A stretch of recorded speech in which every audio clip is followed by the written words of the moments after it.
ناظرین، آج ہم ایسے ٹاپک پر بات کرنے والے ہیں جس کے بارے میں ہر انسان چاہتا ہے کہ اسے اس کا جواب ملنا چاہیے۔ ناظرین، اس دنیا میں پہلے مرغی آئی یا انڈا؟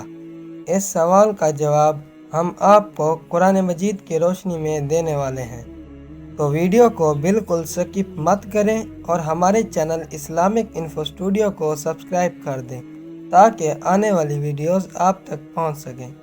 ناظرین، قرآن مجید کی طرف جانے سے پہلے ہم دیکھ لیتے ہیں کہ اس کے بارے میں سائنس کیا کہتی ہے۔ ناظرین، سائنس کا کہنا ہے کہ مرغی کے اندر ایک اووری ہوتی ہے جس سے بچہ پیدا ہوتا ہے، اور یہ اووری مرغی کے علاوہ کہیں اور جگہ نہیں پائی جاتی، اور انڈے کا چھلکا بنانے کے لیے خاص قسم کی پروٹین ہوتی ہے۔ تو اس سے صاف ظاہر ہوتا ہے کہ پہلے مرغی آئی تھی، کیونکہ مرغی کے بغیر انڈا بن ہی نہیں سکتا۔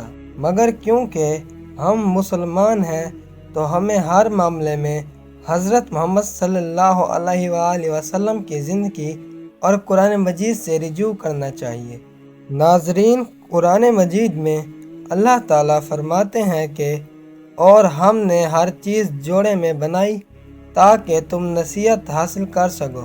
سورۃ الذاریات آیت نمبر 49۔